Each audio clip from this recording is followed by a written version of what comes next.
Que a paz do nosso querido Mestre Jesus continue com cada um de nós e que possamos estar fazendo o melhor proveito possível desse nosso encontro. Hoje, novamente, aqui reunidos, primeiro me direcionando até os amigos e irmãos aí do Estrela da Caridade, Comunidade Espírita Estrela da Caridade, Inocop, Guarulhos. E também eu sempre divulgo, né, algumas das palestras e alguns dos temas que nós estudamos em outros canais, então outros centros que também estão fechados nessa época devido ao isolamento social, nós ainda estamos tomando esse cuidado todo, cada um está em suas casas, e nós estamos fazendo o melhor para o nosso próprio bem. Então, nós estamos divulgando temas que nós fazemos em algumas casas, levando para outras casas também. Então, hoje, não só compartilho com os irmãos aqui do nosso Estrela da Caridade, como também com outros, de outros lugares, que às vezes acessam esse mesmo tema que nós aqui abordamos em outros centros ou em outros grupos de estudo. E é isso. Nós todos aprendendo juntos, junto com o nosso Mestre Jesus. Por isso, é em nome de Deus, é em nome do Cristo amado, que nós buscamos trazer algum tipo de reflexão para a nossa melhor compreensão dentro do tema proposto, ou seja, o Cristo Consolador, conforme está no Evangelho segundo o Espiritismo, no capítulo 6. Nós geralmente escolhemos um dos itens dentro do capítulo para abordar, mas hoje nós temos dois tópicos interessantes que vieram aqui para nós, não é? O jugo leve, nos itens 1 e 2 do Evangelho segundo o Espiritismo, no capítulo 6, e o Consolador Prometido, nos itens 3, 4 do mesmo capítulo do Evangelho segundo o Espiritismo. E aí, no jugo leve, nós vimos aí que foi lido sobre: vinde a mim todos os que andais cansados ou em sofrimento, carregados, e eu vos aliviarei, diz Jesus Cristo para nós. E aí já é um convite, né? Vinde a mim. Todo mundo já sabe que, a princípio, qualquer peso que nós estejamos carregando, qualquer luta que nós estivermos travando, seja lá com o que for dentro de nossa vida, é melhor travada ou pesa menos quando temos mais de uma pessoa, ou seja, quando não é só nós a carregar aquela cruz. O que Jesus está propondo logo no início é: vinde a mim. Você está cansado, carregado, em sofrimento? Então vem comigo. É isso que nós estamos buscando entender. Nós todos não estamos sós em nossa luta, em nosso entendimento, naquilo que nós estamos buscando entender. Há um Cristo conosco. Não é? Tem uma música que eu acho interessante, Estou em Suas Mãos, não é? Do Kirk Franklin, a princípio, não sei se a música é dele, mas é ele que, com o seu coral, que canta isso, e hoje nós temos vários cantores gospel aí brasileiros que também cantam Estou em Suas Mãos, não é? E ele fala na música justamente isso: olha, busca Jesus, tem um Cristo, não é? E esse Cristo vai me consolar, esse Cristo vai me defender, esse Cristo vai me ajudar a passar pela situação. Então, para nós que professamos de alguma forma que somos cristãos, é óbvio que nós vamos buscar a ajuda de Jesus Cristo em todas as situações de nossa vida. E em seguida, ele diz, né, tomai sobre vós o meu jugo e aprendei de mim. Olha que lindo que está escrito aí: aprendei de mim, que sou manso e humilde de coração. E, aprendendo, achareis repouso para as vossas almas, porque o meu jugo é suave e o meu fardo é leve. Mas nós estamos realçando: aprendei de mim, porque alguns de nós está buscando estar com Cristo, querendo estar mais leve ou passar com um pouco mais de suavidade pelas suas adversidades, mas não está buscando aprender com Cristo como é que esta fé nos fortalece. Então, nós já vimos que em muitas situações, não é? É mais fácil estar com alguém. Mas alguém poderia dizer, mas esse Jesus, ele é invisível, não é? Ele não está aí agora. Pega esse saco aqui de arroz e vê se ele fica mais leve porque você crê em Jesus. Não é? Ou então pega esse saco de feijão aqui de 60 quilos e vê se ele fica mais leve porque você está com Jesus. O fato é que as pessoas que acreditam um pouco mais, que está com Deus, e se preparam aprendendo com o mestre a vivenciar o caminho e a ter comportamentos que vão melhorar o seu desempenho, é o que nós, ex-atletas ou atletas, falamos, desde que estejamos treinados, a competição se torna mais leve do que o treinamento. Então é interessante isso, não é, na vida de atleta, porque o atleta que ele está pensando em alcançar alta performance, o atleta que está buscando ter evidência nacional ou mesmo internacional no dom que carrega, na habilidade que traz e no treinamento que executa, ele sabe muito bem que treina, às vezes, um ano inteiro para um pico de evolução ou de resultado favorável num determinado dia do mês tal.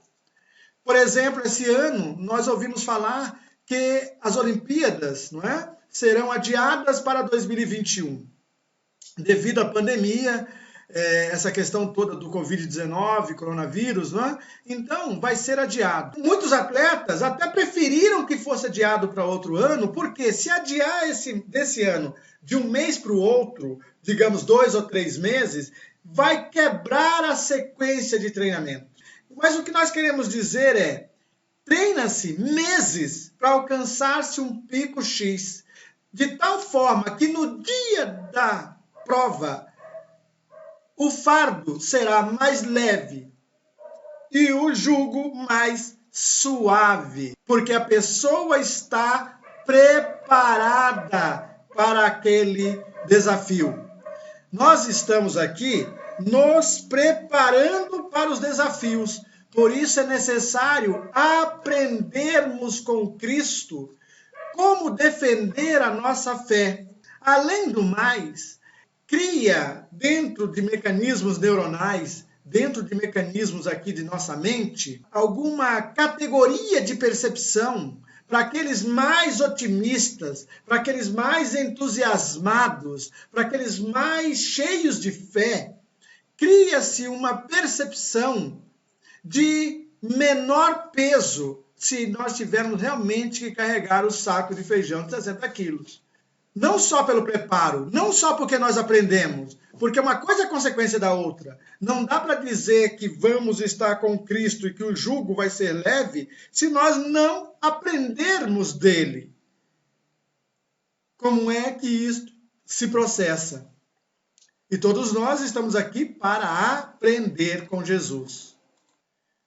E como foi lido também, e as pessoas vão poder ler no item 2 aí do Evangelho segundo o Espiritismo, no capítulo 6, não é? Está dizendo que isso tudo que Jesus está falando para as pessoas, imagina a pessoa em sofrimento, não é? Ele diz, vem para mim porque meu jugo é leve, ou seja, eu não vou pesar mais do que o que você está passando agora. Pelo contrário, se você tiver que, além de passar pelo que está passando, passar em meu nome, ou seja, em nome de Jesus de Nazaré, o Cristo, se tiver que passar pelo que está passando e ainda tiver que sofrer as agruras de ser um cristão, estar sendo desafiado em sua fé constantemente, ainda assim, você vai ter um jugo suave e um fardo leve. É muito mais leve e vai lhe dar muito mais ânimo estar com uma crença mais fortalecida. Mas como diz lá no item, tudo isso são palavras que se mostram presentes em futuro, crer-se no futuro. Então é assim, a pessoa que não crer no amanhã, A pessoa que não acredita que haverá amanhã, às vezes ela posta tudo hoje em detrimento dela e de qualquer um ao seu lado.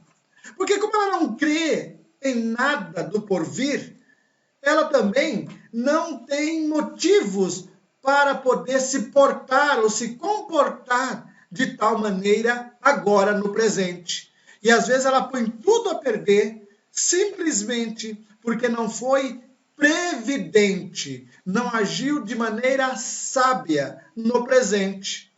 E é isso que nós estamos também aqui buscando. O que eu devo aprender para fortalecer a minha fé, sabendo que eu sou um ser imortal, sabendo que minha alma é imortal, que a minha consciência é imortal. O corpo é a veste, assim como essas roupas que visto um dia vão ficar velhas e eu vou ter que substituí-las da melhor maneira possível, assim também o corpo físico é a veste da alma. E um dia também a alma terá que substituir essa veste. E a alma então vai continuar progredindo. Porém, enquanto não aprendermos do Cristo, talvez o nosso progresso não seja tão rápido ou não seja tão eficiente como nós gostaríamos que fosse. Uma das coisas que nós aprendemos com Jesus é amar a Deus sobre todas as coisas, ao próximo como a ti mesmo, e amar ao seu semelhante como ele nos amou, ou como ele demonstrou amor. Então são leis que precisam ser observadas, já que nós queremos aprender do Cristo para podermos sentir que vale a pena. E é interessante isso. O próprio Cristo, numa das passagens, ele diz, olha, a mulher quando está para dar à luz, está ali naquele trabalho de parto, mas depois que nasce o bebê, que felicidade! Uma felicidade tão grande que as dores passadas já não fazem mais sentido. Os valores já não são os mesmos diante de tanta alegria do neném que chegou. E para aqueles que viveram de bom tom, sabendo que virá esta alegria, o trabalho já vai ser menos cansativo. E isso acontece com muitos de nós que trabalhamos naquilo que gostamos. Quem trabalha naquilo que gosta, um dos meus professores dizia o seguinte, ele até fez uma enquete na sala, e aí muitas pessoas levantaram o braço, e ele perguntou, bom, já que vocês trabalham naquilo que gostam, quanto que vocês pagam para essa pessoa que abriu a empresa deixar vocês trabalharem lá? Porque é um privilégio trabalhar naquilo que se gosta. E a pessoa que trabalha naquilo que gosta tem mais chances de êxito. Costumo falar nas palestras que faço nas empresas sobre liderança ou motivação. As duas palestras eu acho que eu tenho a mesma palavra lá no que diz respeito ao êxito. Então só tem algumas situações em que você pode ter êxito. Ou você faz aquilo que ama, e na hora que você faz o que ama, você alcança o êxito. E o êxito é o bem-estar de fazer o que ama. Outras coisas podem vir ao redor.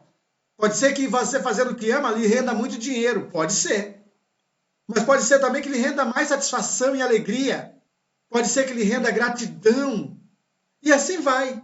Cada um vai ter outras coisas que vão ser absorvidas ou vão vir atraídas só pelo bem-estar e entusiasmo de você fazer aquilo que ama. Outra condição de alcançar o êxito, amar aquilo que faz. Opa, não é a mesma coisa. Mas quando você põe amor naquilo que faz, ou quando você faz aquilo que faz com um propósito superior, então é possível alcançar-se o êxito naquilo que você está fazendo.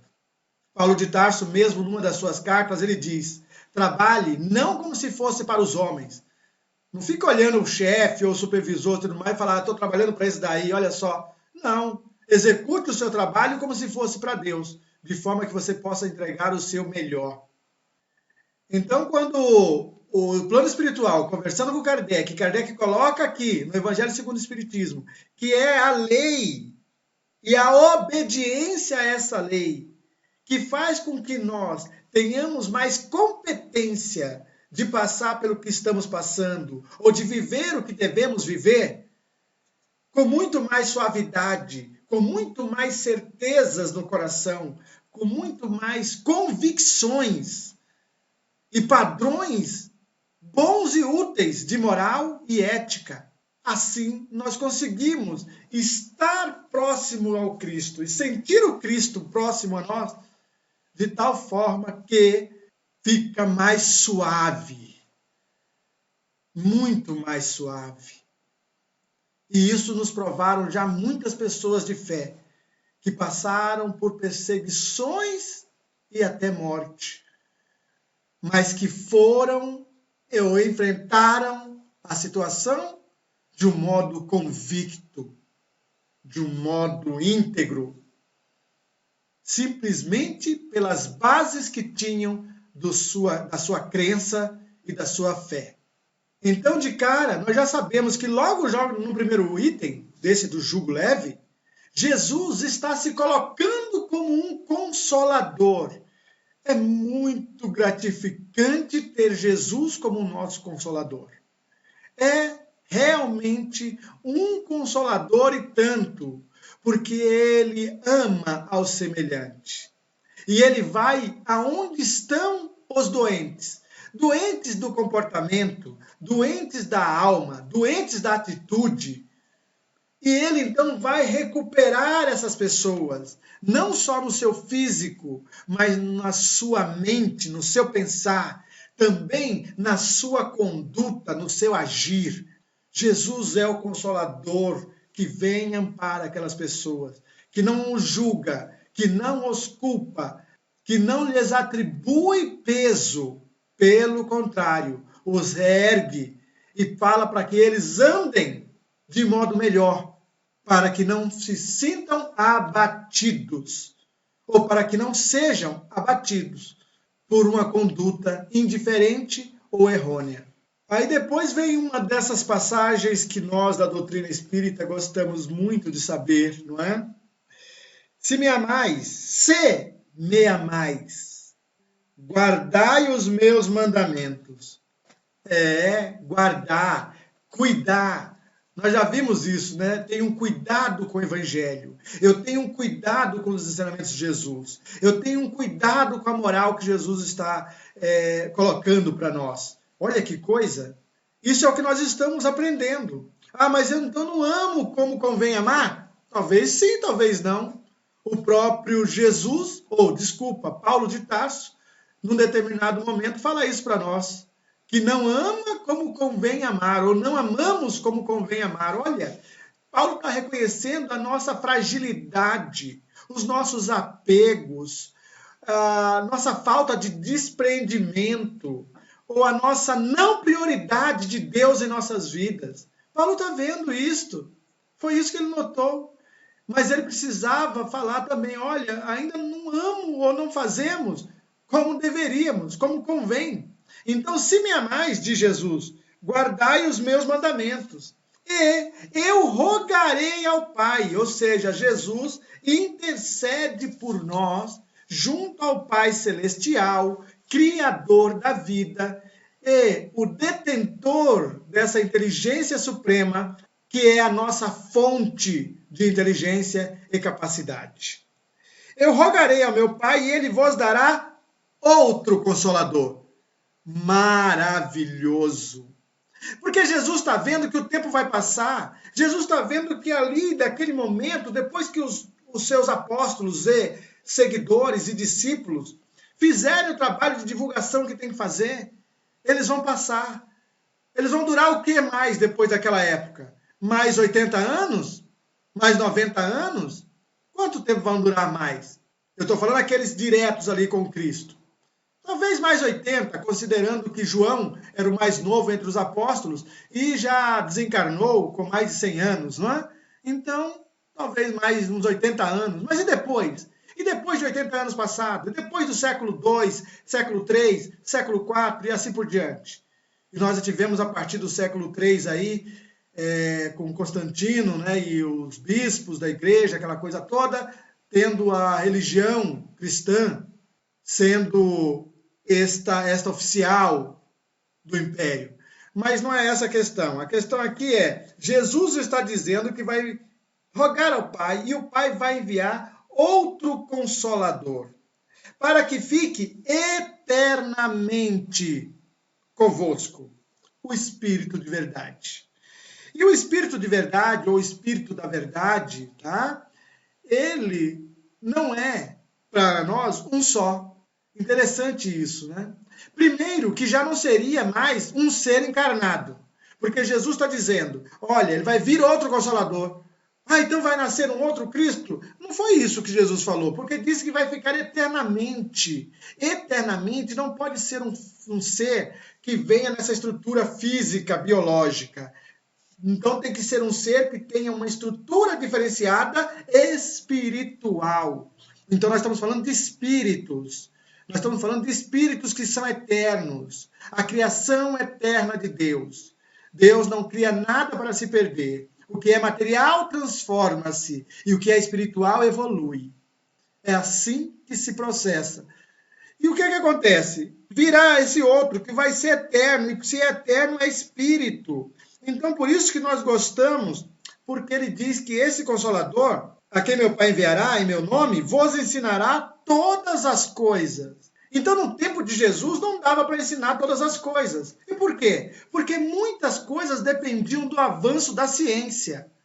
Então, primeiro, esse Consolador tinha que ser espírito. Segundo, ele precisava que a população, ou nós que iríamos ser relembrados das coisas, ou queríamos ser ensinados de todas as coisas, já tivesse uma possibilidade de entendimento. Essa possibilidade de entendimento se dá com o avanço das ciências, todas as ciências, que no tempo de Jesus estava muito rudimentar, mas já no século XIX, 1850, um pouco antes ali no movimento iluminista, certo? Onde estamos querendo ou buscando a razão. E agora sim, as coisas estão precisando de explicação.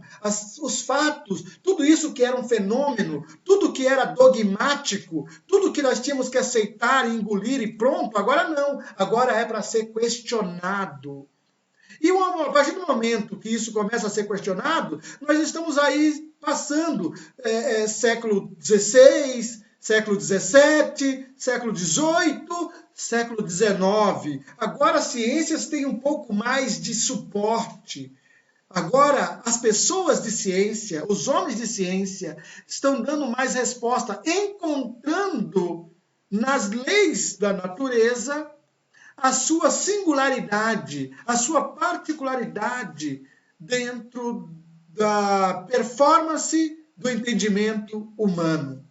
Aí agora, então, aparecem esses que vão ensinar todas as coisas. Então, a segunda razão, ou a segunda situação que nós podemos perceber é, no tempo de Jesus, todas as coisas não podiam ser ensinadas. Então, era necessário que as coisas evoluíssem, que o entendimento evoluísse e que a capacidade de análise do ser humano evoluísse. Graças a Deus. E aí, então, esse Consolador iria ensinar todas as coisas. Outra questão interessante é, e vos fará lembrar ou relembrar de tudo que eu tenho dito. Olha que coisa linda. E aí nós encontramos na revelação espírita, porque é a terceira revelação para nós, não é? É a terceira revelação. E é a terceira revelação por quê? Primeiro porque vem ensinar todas as coisas. Tanto que o plano espiritual ensinou para nós muitas das coisas que a ciência só pode comprovar anos depois.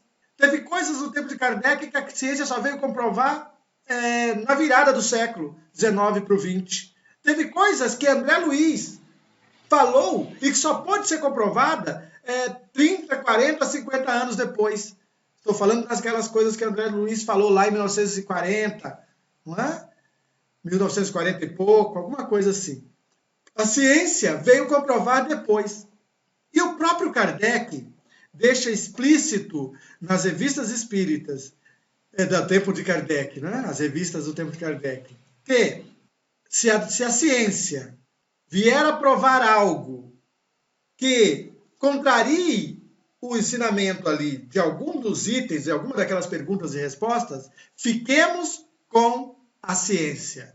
E graças a Deus, desde 1857, isso ainda não ocorreu. Pelo contrário, tudo que a ciência descobre só confirma aquilo que o plano espiritual nos disse, nos trouxe, revelou no primeiro momento e depois comprovou através da ciência no segundo momento.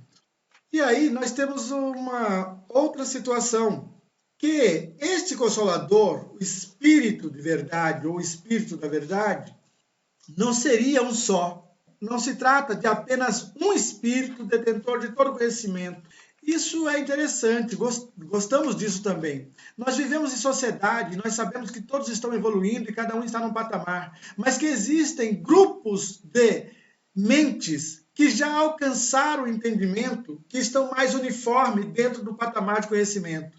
Então, no que diz respeito à evolução do planeta Terra nesse nosso sistema solar, nós temos aí uma pleiade de espíritos sob a governança de Jesus de Nazaré, ou o Cristo, nosso querido Messias. Sob a sua governança, esses espíritos vêm ajudar, vêm instruir e vêm mostrar-nos como são os resultados de quem bem procede e de quem não procede tão bem assim. Então, o Espiritismo, ele vem, através dos vários espíritos que se comunicaram e que se comunicam até hoje, ele vem abrir os olhos e os ouvidos nossos. Porque tem coisas que no tempo de Jesus ficaram meio alegóricas, mas que a partir do entendimento da razão e também dessa lógica, seja na filosofia ou dessa comprovação na ciência, nós buscamos ou alcançamos, melhor dizendo, entendimento de alguns dos ensinamentos. De forma que agora não dá mais aquele subterfúgio de falar, não entendi muito bem. Aquele que se presta ao estudo e aqueles que realmente veem vida eterna com consciência e evolução, vão estar percebendo e questionando um pouco mais e um pouco melhor, para poderem fazer melhor valer a sua própria vida nesse estágio terrestre. No próprio item 4, aí do capítulo 6 do Evangelho segundo o Espiritismo, nós vemos que o Espiritismo, ou a doutrina espírita, ao explicar, ao retirar os véus da ignorância, começa então a nos deixar mais donos do nosso próprio destino. Nós vamos considerando melhor o livre-arbítrio que temos. E essa consideração melhor do livre-arbítrio que temos nos permite entender que nada ocorre por acaso, que tudo tem um encadeamento lógico, que não existe nada jogado, nenhum de nós é uma experiência na Terra. Todos nós somos almas feitas à imagem e semelhança do Criador para agir e produzir tal qual. Ah, mas é você Deus? Não! Nós vamos continuar sendo o ser criado. Nós vamos continuar sendo o produto de Deus. E isso é muito bom. Mas a destinação passa a ficar melhor entendida. E compreendendo que nada ocorre por acaso, nós já podemos pensar que, seja lá o que for que estou vivendo, deve ter um motivo justo. E quando eu começo a compreender isto, eu me coloco melhor diante das questões da vida. Agora eu vou saber qual o objetivo de passar pelo que eu estou passando. Porque agora eu sei que a causa foi uma deficiência num comportamento, ou num sentimento, ou num entendimento. Reformando isto através das exigências da vida, eu irei começar a lutar ou a atender essas exigências da vida em busca do conhecimento ou do sentimento ou da compreensão que vai me colocar no caminho da evolução. Isso é que é interessante, não é? É gostoso saber, quando todo mundo trabalha sabendo onde vai chegar e o que mesmo devemos produzir e de que forma essa produção tem que ser feita para que nós alcancemos êxito, fica muito melhor. Não fica aquela coisa assim de cada um produz um pedaço e ninguém conhece o todo. Não, você agora começa a entender o todo. O homem compreende que mereceu o sofrimento ou a situação adversa pela qual passa e o acha justo. Então aí é o tal negócio daquela consciência de alguém que está passando por uma situação e de repente fala, mas espera um pouquinho, meu Deus, é verdade, olha, isso só aconteceu porque eu deixei de observar tal coisa. Então vamos fazer o seguinte, vamos passar por isso daqui para passar logo e agora eu não vou mais esquecer disso. A alma, o espírito, uma vez que aprende, permanece com ele o aprendizado para sempre, mas é um aprende de apreender. Ou seja, agora faz parte de mim. Eu não somente soube, eu apreendi de tal forma que eu soube e incorporei aquele conhecimento de tal forma que agora ajo tal qual aprendi. Uau! Isso é o que nós chamamos muito em doutrina espírita de reforma íntima. E como aprendemos na doutrina, somos seres imortais. Nada acaba no túmulo. Não acaba no túmulo. Porque se acabasse no túmulo, talvez algumas situações vividas não fariam sentido. Sejam sofrimentos, sejam adversidades, sejam lutas e até mesmo amores ou desamores, ou sabores ou dessabores. Alguma coisa precisa fazer sentido.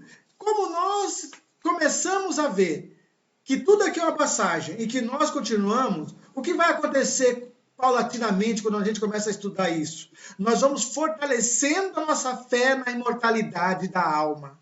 E fortalecendo a nossa fé na imortalidade da alma, nós vamos também fortalecendo, por consequência, a nossa fé nos dias vindouros, na existência eterna, no não fim. Ou seja, na continuidade de nossa existência, aprendendo, servindo e amando, cumprindo nossa evolução e o propósito de Deus. Deus nos criou por amor, para amar. Deus nos criou para a perfeição. Diria-nos Jesus, sede perfeitos como o vosso Pai é perfeito. Logo, se não somos perfeitos ainda, se não somos perfeitos ainda não cumprimos nosso propósito pessoal e não cumprimos o propósito de Deus ainda. E se alguém faleceu, ou melhor, desencarnou, sem que tenha alcançado um entendimento melhor dessa vida eterna, outras oportunidades terá. É óbvio que cada oportunidade tem suas exigências, tem seu preço. Como diria uma frase americana, no pain, no gain. Ou melhor, não há ganho sem dor. Ou tudo tem um preço para a sua conquista.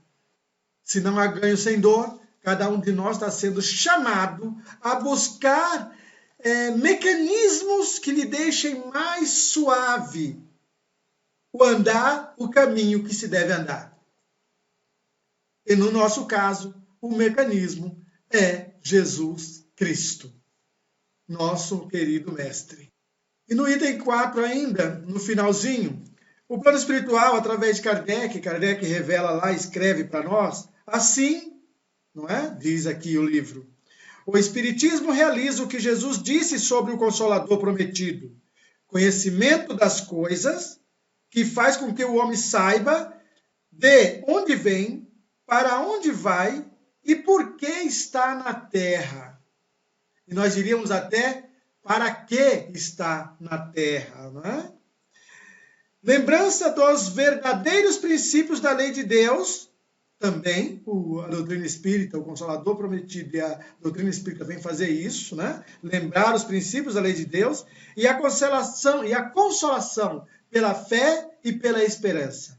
Então é consolador saber que nós estamos com Cristo, que nós temos vida eterna, que nenhum daqueles que nós amamos se perdeu ou está dormindo para sempre, a não ser que seja uma exigência da sua própria necessidade, até que o plano espiritual encontre os meios para que ele possa enfrentar a realidade e despertar, e aí vai valer a pena aquele desperta ao tu que dormes, não é?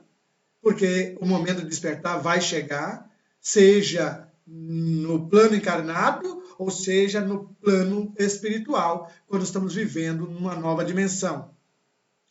O fato aqui é que nós estamos tendo um referencial. Quando Kardec pergunta qual o modelo que nós podemos ter aqui na Terra, né? O plano espiritual fala, vede Jesus. Então, o plano espiritual vem relembrar e reforçar o Cristo aqui.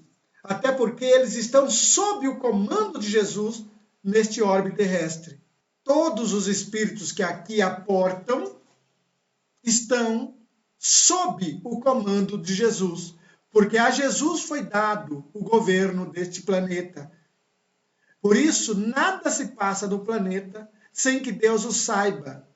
E graças ao plano ou à nossa eternidade e ao programa feito, ou planejamento feito, antes de nós reencarnarmos para viver essa vida que vivemos, algo já nos dizia que iríamos viver tempos de uma determinada maneira, tempos um pouco mais difíceis, outros mais fáceis, que nós nos alimentássemos de esperança nos tempos alegres, para podermos fazer das sementes dessa esperança ou dos frutos dessa esperança o alimento que nos dará suporte nos tempos mais difíceis.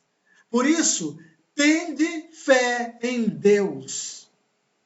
Tende fé também em nosso querido Mestre Jesus Cristo e busca apreender dos ensinamentos de Jesus, através de todo o evangelho que nós fazemos, né, ou que lemos, seja o Evangelho segundo o Espiritismo, seja o Novo Testamento, para que nós saibamos das passagens e saibamos acompanhar o movimento de Jesus através do olhar dos apóstolos e também dos novos apóstolos, né, que escreveram lá e que não conheceram Cristo pessoalmente, mas que foram inspirados por tal, né, e que deixaram revelado ou escrito esses caminhos, para que nós hoje tenhamos um pouco mais de entendimento.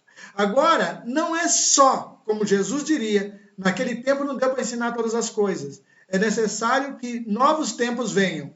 Então, nós precisamos também ler outras matérias, pensarmos um pouco nessa filosofia de vida e vermos aonde a ciência se encaixa, aonde os nossos cientistas que não perderam o foco da dualidade espírito-matéria, aonde que eles nos ajudam a entender a complexidade do organismo Terra com a divindade do ser inteligente, o espírito, nós, neste corpo.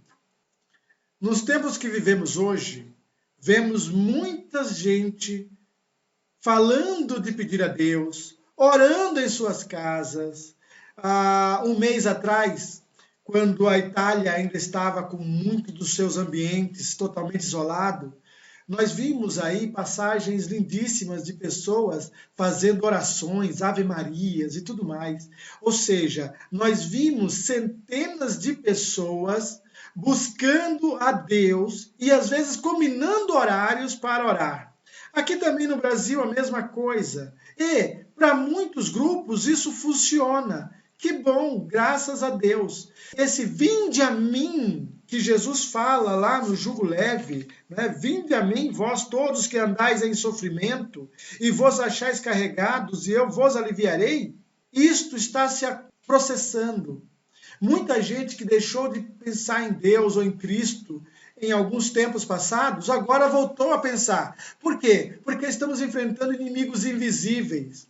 Mas nós, em doutrina espírita, é engraçado isso, porque há quanto tempo pessoas vão buscar tratamento nos centros por estarem lutando com inimigos invisíveis? É até meio assim hoje, porque alguns de nós da doutrina espírita parece que só encaram o invisível desse que nós não estamos vendo a olho nu, mas que é visto ao microscópio.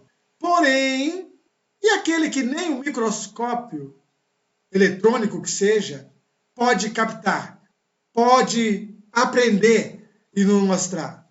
E também adoece a mente e o corpo de muita gente. Então, que asepsia nós vamos fazer? É bom lavar as mãos? É ótimo, graças a Deus. É bom higienizar os alimentos? É ótimo, graças a Deus. É bom tomar água boa, filtrada, ou pelo menos de boa procedência? É ótimo, graças a Deus. É bom fazer exercícios físicos para que a energia do nosso corpo, ou o princípio vital, ou fluido vital, possa manter-se sadio a ponto de animar de modo sadio todos os órgãos do corpo?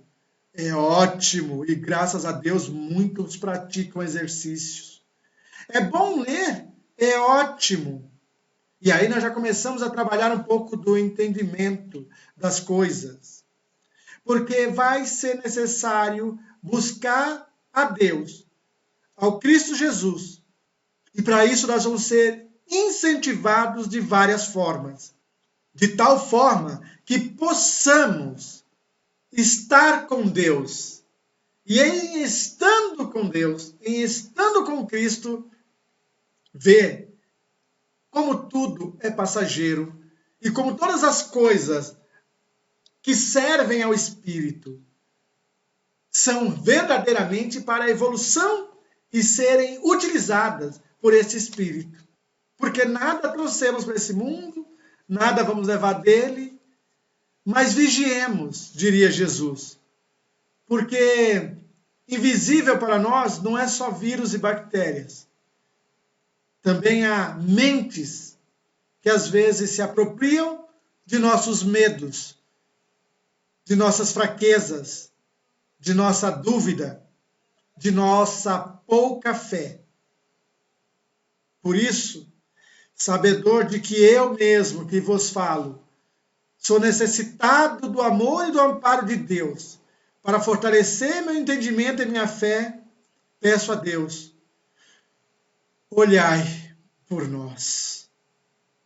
Creio, como Pedro falou, ele tem cuidado de nós. Eu acredito.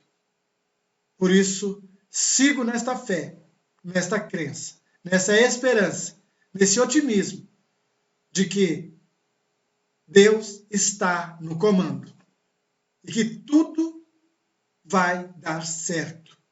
Obrigado, Senhor, por falar isto para mim.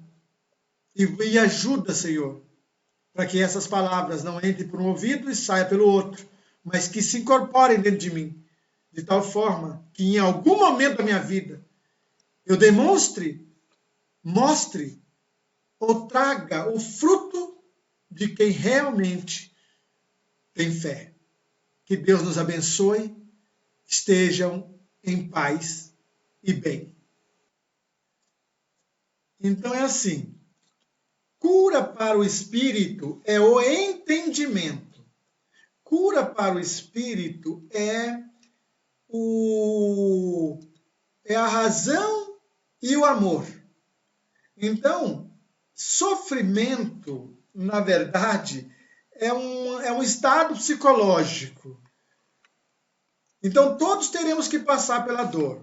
O filósofo da doutrina espírita, o Leon Denis, no livro O Problema do Ser, do Destino e da Dor, ele coloca para nós que existem algumas potências da alma. E ele coloca essas potências da alma como fatores indispensáveis, ou seja, inexoráveis, terão que acontecer para que a alma evolua. Uma das coisas é a vontade, que ele reputa como a mais poderosa, mas dentre as 5 existe a dor. Então, pelo seu arrazoado, ele diz: não há nenhum ser criado por Deus que alcance a perfeição sem ter passado pelas raias da dor.